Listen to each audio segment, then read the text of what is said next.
వచ్చి కట్లిప్పు. ఏమైందిరా నీకు? కట్లిప్పు. రేయ్, ఆ పోలీసుకు లొంగిపోవటం, ప్రెస్ మీట్లు మాట్లాడటం అంతా నిజం అనుకుంటున్నావా? రే, అవంతా ఒక స్ట్రాటజీరా. యుద్ధంలో శత్రుబలు పెరిగినప్పుడు మనం మొండిగా ఎదురెళ్ళకూడదు, లొంగిపోయినట్టు నటించాలి. అది నిజంగా లొంగిపోవడం కాదురా, శత్రువుని ఏమార్చడం. నేను అదేరా చేశాను. అది నిజం అనుకోకు. ముందు కట్లిపు రవి. విప్లవంలో నష్టం అన్ని వైపు నుంచి వస్తుంది. నువ్వు నేను ఇంకా మిగిలి ఉన్నాం కదా, ఇంకొక దళాన్ని నిర్మితాం, విప్లవాన్ని కొనసాగిద్దాం. ముందు కట్లిపురా. ఏంట్రా నువ్వు మాట్లాడిన ప్రతిసారి నాకు చప్పట్లు కొట్టాలనిపిస్తుంది అన్న. నువ్వు చెప్పేది నమ్మాలనిపిస్తుంది. ఇప్పుడు కూడా నమ్మేవాడిని, కానీ ఇది ఆపుతుంది. మతం మత్తుమందు లాంటిదన్నాడు కార్ల్ మార్క్స్. కానీ అంతకన్నా పెద్ద మత్తుమందు కమ్యూనిజం. ఆ కమ్యూనిజం మత్తులో నుండి నిన్ను బయటకు తీసుకురావడానికి బలమైన సాక్ష్యం కావాలని నాకు అర్థమైంది. ఎలక్షన్ నుంచి విత్డ్రా అయ్యాక నేను నా ఫ్రెండ్ స్వప్న వాళ్ళ ఇంటికి వెళ్ళాను. రే, అర్జెంట్గా 25 లక్షలు కావాలరా. Thank you.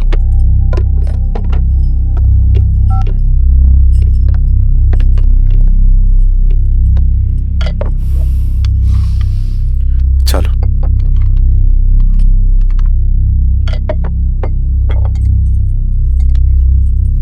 చాలు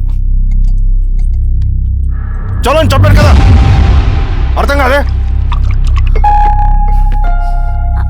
ఏవండి ఏవండి, ఏమైంది స్వప్న? నేను గమనిస్తూనే ఉన్నాను, మీరు ప్రశాంతంగా లేరు.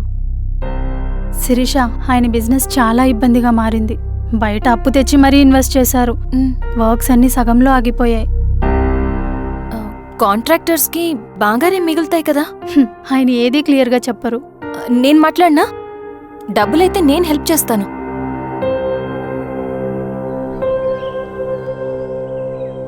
అన్నయ్య, చెప్పమ్మా. మీరు డబ్బు గురించి ఏదో ఇబ్బంది పడుతున్నారని అర్థమైంది. అవునమ్మా, ఈ ఏజెన్సీ కాంట్రాక్టర్ బతికే ఇంత ఏది సాఫీగా ఉండదు. అన్ని వైపుల నుంచి అడ్డంకులే. ప్రజల ప్రయోజనం కోసం బిల్డింగ్లు, బ్రిడ్జ్లు కట్టాలి, అడ్డమైన వాళ్ళకి లంచం ఇచ్చుకోవాలి. ఇప్పుడు ఈ నక్సల్స్ ఒకళ్ళు తయారయ్యారు. నా బ్రతుక్కి పని పూర్తయ్యేదాకా ఫండ్స్ లిస్ట్ చేయరు, వీళ్ళేమో పని చేయనివ్వరు. ఏం చేయాలో అర్థం కావట్లేదు. నక్సల్సా? నక్సల్స్కి ఏంటి సంబంధం? అదే కదా సమస్య. బయట ప్రజల కోసం మేము ఉన్నామంటారు, లోపల ఎక్స్ట్రాషన్కి అలవాటు పడ్డారు. ఎవరు కరెక్ట్గా లేరమ్మా. ఎక్కడి వాళ్ళన్నయ్య? పినపాకం మండలం నక్సల్స్ 25 లక్షలు అడిగారు.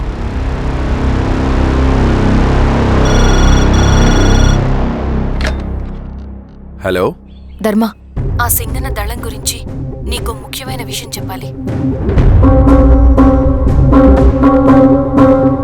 సరే, ఓకే, బాయ్. నీతో పర్సనల్గా మాట్లాడాలి. బయటకెళ్ళు. చెప్పు. అన్నయ్య చనిపోయిన తర్వాత ఎలక్షన్స్ లో పోటీ చేసిన నన్ను సింగన్న దళం కిడ్నాప్ చేశారు. కానీ అక్కడ ఒక వ్యక్తిని చూశాను. ఆ వ్యక్తినే అన్నయ్య చనిపోయే ముందు తన దగ్గర డబ్బులు తీసుకోవడం గమనించాను. ఆ క్షణమే సింగన్న దళంపై నాకు అనుమానం వచ్చింది. I'll take care.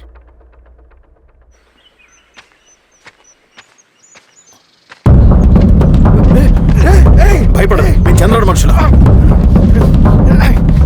నన్నేం చేయకండి. కూర్చోబెట్టండి. మీకు కావాల్సింది దీంట్లో ఉంది.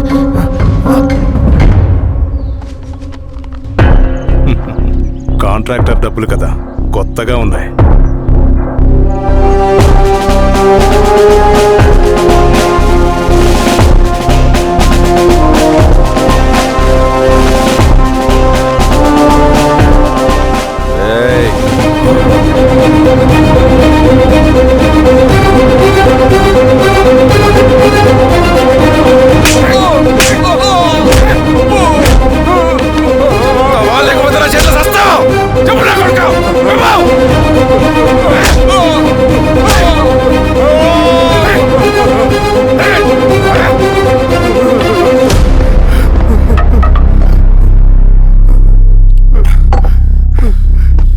అన్న మీదున్న ప్రేమ అభిమానం ముందు మన పోలీస్ లాఠీలు ఓడిపోయాయి.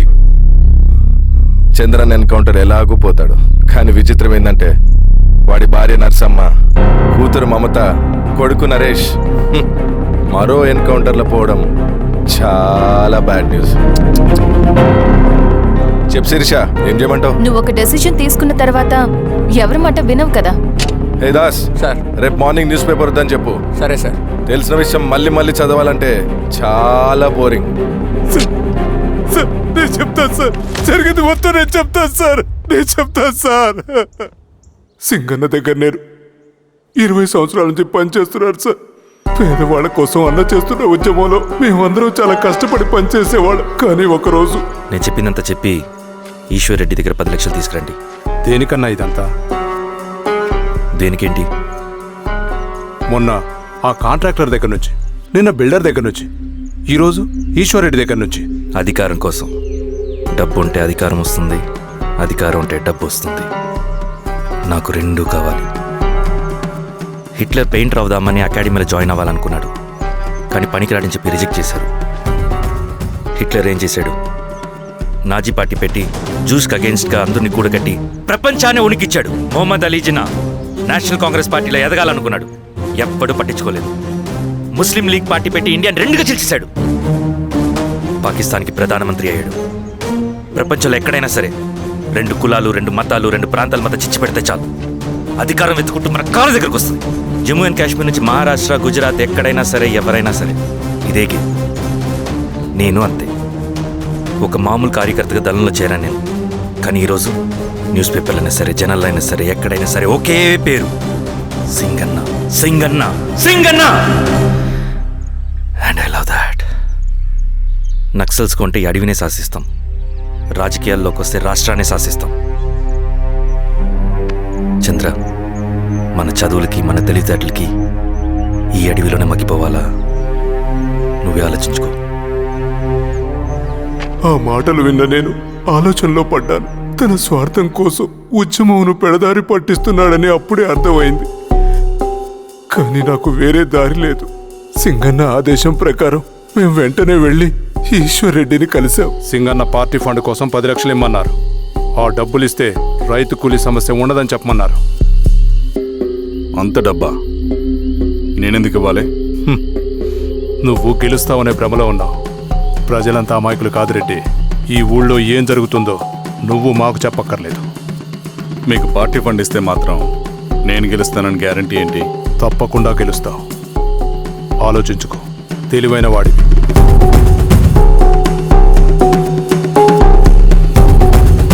సరే,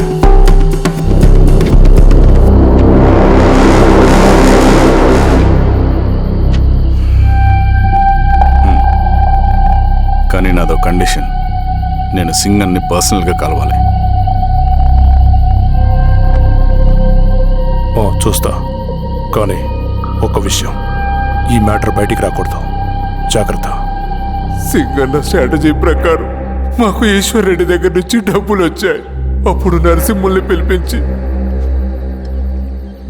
నువ్వు ఎలక్షన్ నుంచి విత్డ్రా అవ్వాలి నరసింహులు. విత్డ్రానా? 30 సంవత్సరాల తర్వాత వచ్చిన అవకాశం అన్నా ఇది. గెలిచే ఎన్నికల్లోంచి తప్పుకోమంటారేంటి? ఎందుకన్నా? నిన్ను ఈ ఎలక్షన్లో నిలబెట్టింది కమిటీయే, విత్డ్రా చేయమనేది కమిటీయే. సెంట్రల్ కమిటీ ఏం డిసైడ్ చేసినా అది మనం ఫాలో అవ్వాలి. మనకి వేరే ఆప్షన్ లేదు.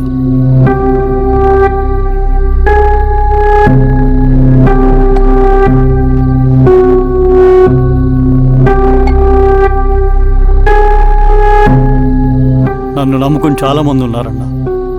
మీరు వద్దన్నా సరే నేను ఇండిపెండెంట్గా పోటీ చేస్తా. నీ పట్టుదల నాకు అర్థమైంది నరసింహులు.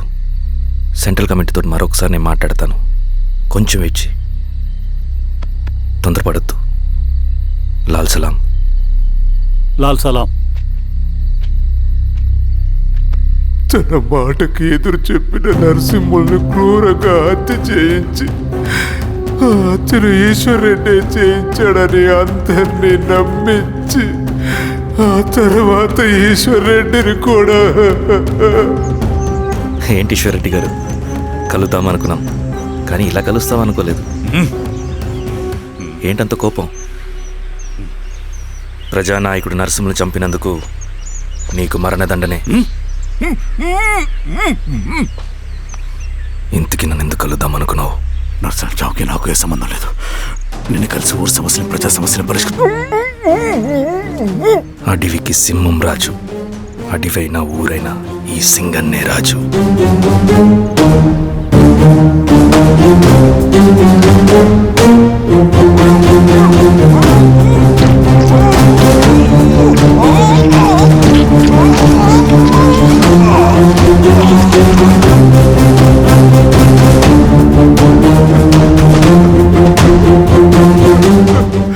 తప్పు చేశావు సార్. మొత్తం సింగన్నే చేశాడు. ఇంకా చెప్పాల్సింది ఏదైనా ఉందా? శిరీష ఆ రోజే చెప్పిందన్నా. ఇన్నాళ్ళ పోరాటంలో ఏం జరిగిందన్నా? ఏమీ లేదు. శిరీష వల్ల వాళ్ళ ఊర్లో రైతులకు భూములు వచ్చాయన్నా. నీ వల్ల చాగి అన్యాయంగా గొంతు కోసుకున్నాడన్నా. నరసింహులు, ఈశ్వర్ రెడ్డి, ఇంకెందరో అమాయకులు నీ అధికార దాహం వల్ల బలైపోయారు.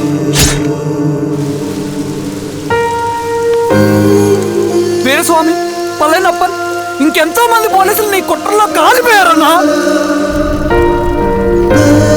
ఏంటన్నా, నీ వెనుకున్న పాపానికి మన దళ సభ్యులు ఎంతో మంది అమాయకులు చచ్చిపోయారు.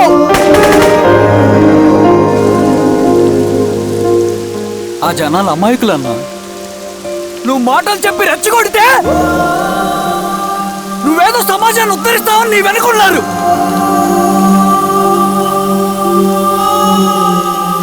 వాళ్ళకి కావాల్సింది కరప్షన్ లేని సమాజం. అది ఊరైనా అడివైనా.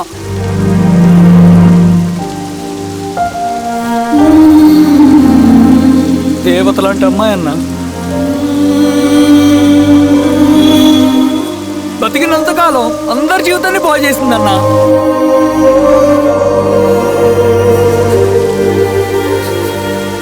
నా చేతులతో చంపించావు. నన్ను మనిషిని కాకుండా చేశావు. ఈ జెండా అడ్డు పెట్టుకుని చేస్తున్న దురాఘాతాలు, ఈ సిద్ధాంతపు ముసుగులో జరుగుతున్న హింస, దోపిడీ, మోసం అన్నీ ఆగాలి, ఆగిపోవాలి.